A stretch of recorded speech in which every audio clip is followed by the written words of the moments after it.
Hey friends, Ash here with Gents with another fragrance review. Today I'm taking a look at the new Yves Saint Laurent Y release, Y Live, which could also be read Y Live, which I will bring up on every single video that I feature this fragrance in. It is a terrible joke, but it's an easy one. Like I said, Y Live is the newest release in the Y line, which had Y Eau de Toilette and Y Eau de Parfum released before this one. Both of those are very versatile, compliment-getting fragrances that are very popular. In this video, I'm gonna go over this fragrance, break it down for you, let you know how it smells, and let you know if I think it's something that you should check out or not. And we're also going to check out the presentation of the fragrance. That way you can get a good look at how this one's going to come if you do decide to pick it up. So without further ado, let's crack into this one and check out Yves Saint Laurent Y Live.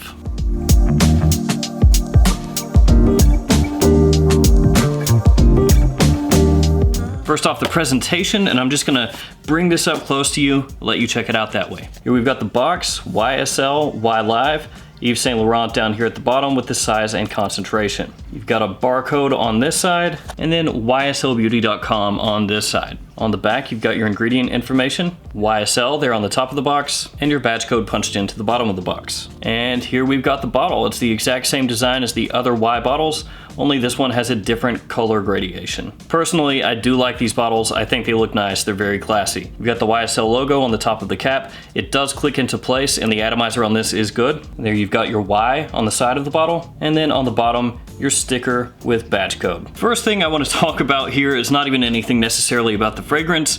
It's just about the fragrance notes. If you look this up on Fragrantica, they're wrong. When I first sprayed this on, when I did my first impressions of the fragrance, I picked up a lot of fruity sweetness off the top. The only thing listed on Fragrantica at the time was bergamot, and I had covered this earlier on a This Week in Fragrance video months back when this was first announced. So I was assuming at the time that that was supposed to be the bergamot note that they put across. I was a little bit suspicious at the time that that was the only fruit note that they had listed because it smelled like something other than bergamot. So after multiple wearings of this fragrance, I knew that Fragrantica had probably screwed up the note listings, and I started trying to find other places that maybe had a different note breakdown, because to me, that one was completely incorrect. Just what they had listed did not jive with what I was smelling. Surprise of the century, Fragrantica was wrong. So just be aware that that note breakdown is incorrect. The note breakdown I'm going to give you in this video is what I could confirm, though it might be a little bit different officially. There may be a note missing, I'm not 100% sure, but the note breakdown that's in this video with the information that I have as I'm shooting this is more accurate than what Fragrantica is showing right now. So with that out of the way, let's talk about Y Live. Like I said in the first impressions, this fragrance opens up very fruity and sweet. It's got a little bit of zinginess to it as well. A little bit of pop. And the opening of Y Live is attention grabbing. When you spray this on, first 5 or 10 minutes really smell great. Does the sweetness here in the opening come across synthetic? Yeah, it absolutely does, but it still smells nice. And for a fragrance like this, a blue fragrance that's really versatile and compliment getting, an attention grabbing opening is what you want. This does have citrus in the opening. On different sites, you'll see it listed as grapefruit, bergamot, or lemon. Of those three, it comes across the most like grapefruit. And there was something that was throwing me the first time I smelled it, my first impressions, that was not citrus. So there was some fruity sweetness there that was not a citrus note, and that's actually pear. One thing that I will say about Y Live though, is it definitely comes across like there's a good amount of ambroxan or maybe even amberwood in here. Amberwood is what was used in the Y Eau de Parfum release that came across like ambroxan in that scent. From what I've seen, that's not an official note here, the ambroxan or amberwood either way, but it definitely has some in here. It gives the fragrance that salty warmth that's really, really pleasing, that's so common in most blue fragrances. You absolutely pick that up in Y Live. There's also a little bit of orange blossom and geranium in this fragrance, which lends some freshness to the scent. One way you could describe this fragrance initially, once that sweet, fruity opening starts to die down a little bit, is that it's a fresher, sweeter take on Y Eau de Parfum. As this fragrance transitions into the mid, it really starts to come across like an overload of that ambrox / amberwood. Again, it's not an official note, but once you hit the mid, that ambroxan kind of feeling mixing with geranium gives it a really staticky feeling to your nose almost. So it tickles the inside of my nose when I smell it, especially if I get a big whiff of it. So if you're the type of person that's really sensitive to ambroxan notes or notes that are in that family, that style of aroma chemical, then this one may overwhelm you a little bit as it transitions from the opening into the mid. Especially for the first hour to hour and a half, it comes across really strongly. And once you hit the mid with this fragrance, it starts to come across like Y Victus. So what I mean by that is it smells a little bit like you took Y Eau de Parfum and mixed it with either Invictus Aqua or Invictus Legend from Paco Rabanne. Now the notes may not match up exactly if you compare the notes of Y Live to Invictus Aqua or Invictus Legend, but this essentially smells like Yves Saint Laurent got Y Eau de Parfum, they called up Paco Rabanne and they said, hey, can you guys maybe do a flanker for Y Eau de Parfum for us? And then Paco Rabanne accepted, they took Y Eau de Parfum, made their changes to it, and then this is what came out. Now, Y Live does not have the same amount of bubblegummy sweetness as Invictus Aqua, Invictus Legend, or the original Invictus do.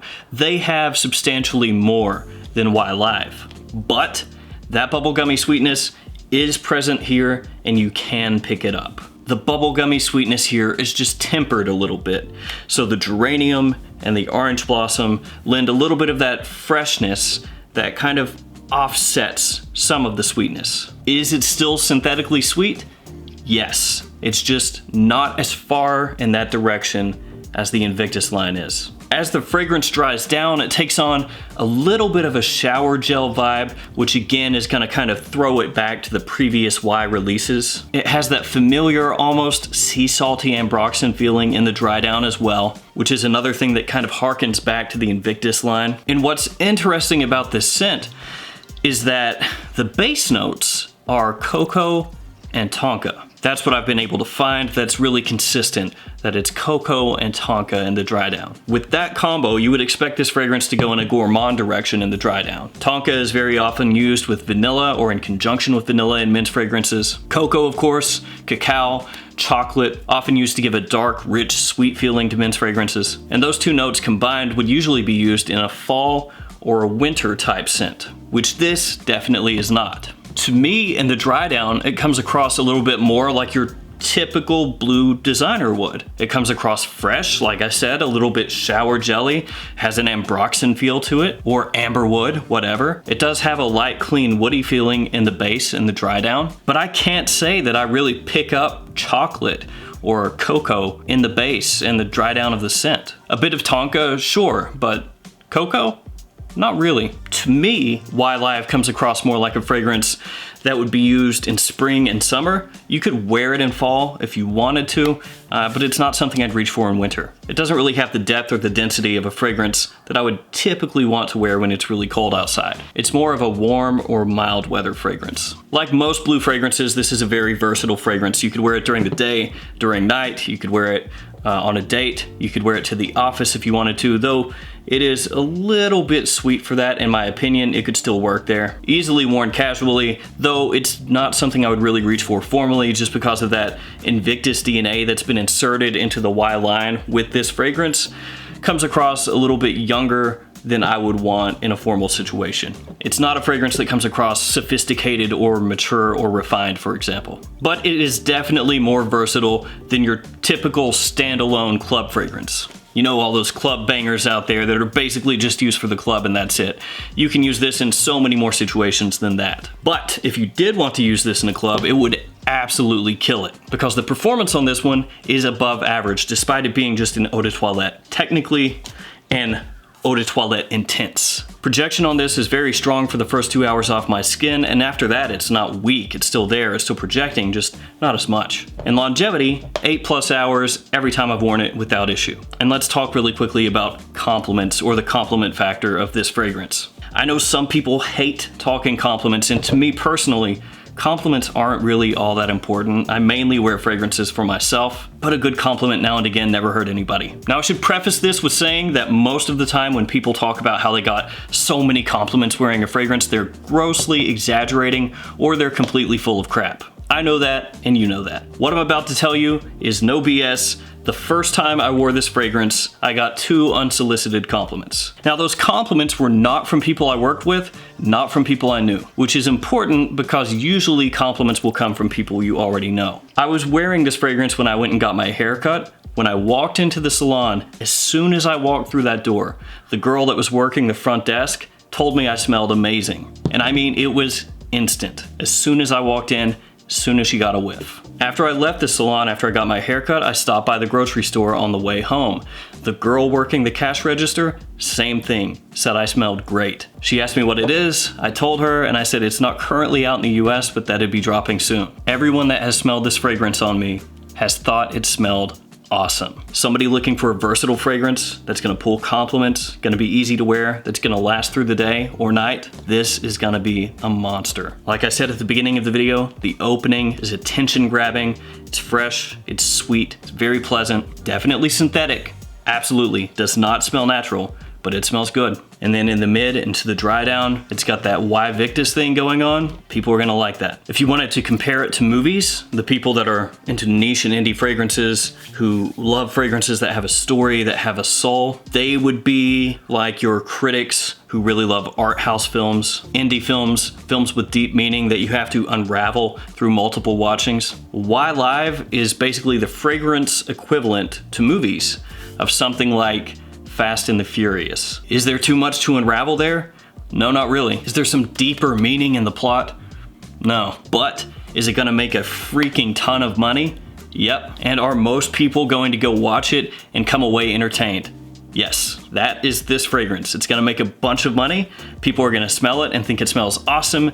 And you're gonna have people that are into more artistic things absolutely losing their crap at how many people post about this fragrance online.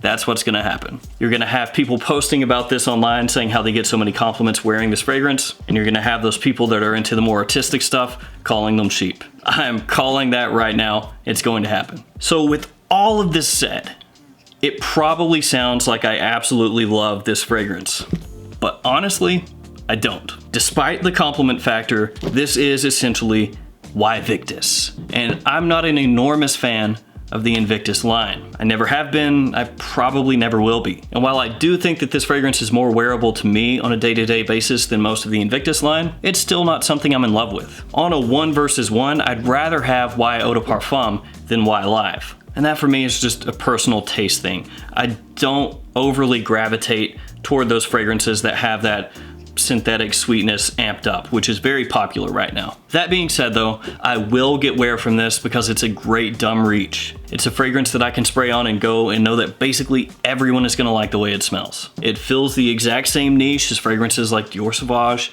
Why Eau de Toilette, Why Eau de Parfum, Bleu de Chanel, on, you know the drill. This slots in with those fragrances. For whatever reason, this one seems to wow people more than most of those fragrances I just listed. There we have it, Yves Saint Laurent, Why Live. Unfortunate name, future whipping fragrance of indie and niche fans all over the world, and a fragrance that will very likely be loved by the vast majority of people greatly. I cannot remember the last fragrance that pulled compliments like this one, for whatever that's worth. Again, to me, not super important, but to a lot of you out there, I know it is. That's gonna do it for me. Let me know in the comments how excited you are for Why Victus. Some of you are gonna be super excited and others gonna just hate this one. I understand both sides completely. I'm sort of somewhere in the middle. As always, guys, thank you so much for watching. Please like, comment, subscribe.